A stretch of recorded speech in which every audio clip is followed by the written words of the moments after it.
This week, the United Nations launched a nearly $5 billion aid appeal for international donors to Afghanistan.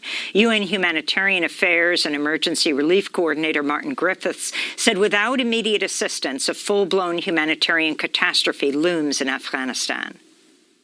1 million children potentially suffering severe acute malnutrition. 1 million children. The figures are so hard to grasp when they're this kind of size, but 1 million children in Afghanistan at risk of that kind of malnutrition, if these things don't happen, is a shocking one. Meanwhile, in Washington, D.C., the Congressional Progressive Caucus is demanding the Biden administration lift economic sanctions imposed after the Taliban overran Afghanistan in August. The caucus tweeted, if the current U.S. economic policy toward Afghanistan continues, quote, there could be more civilian deaths this year than there were in 20 years of war. For more, we're joined in Oslo, Norway, by Jan Egeland, the Secretary General of the Norwegian Refugee Council. And in Baltimore, Maryland, we're joined by Dr. Paul Spiegel. He returned last month from a 5-week visit to Afghanistan. His Washington Post opinion piece is headlined, Hospitals are collapsing in Afghanistan. At this rate, sanctions will kill more people than the Taliban. Explain exactly what's happening there and how that relates to U.S. sanctions.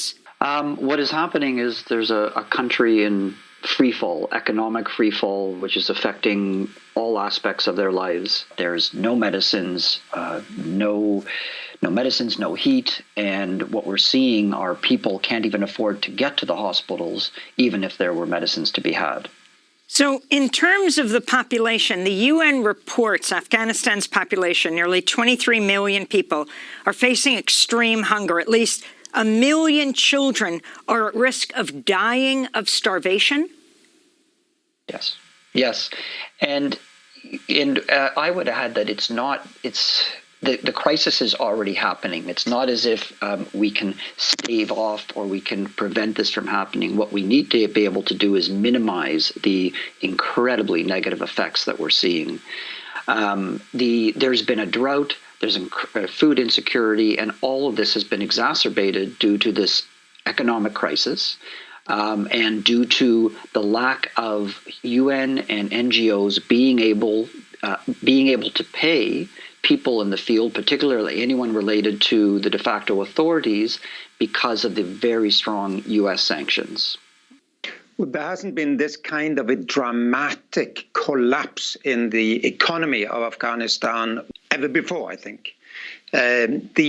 What happened really in August when the Taliban took over and the NATO countries went for the door was that they left behind 40 million civilians, the same 40 million civilians whom they had defended with a $1 trillion military campaign over the last 20 years.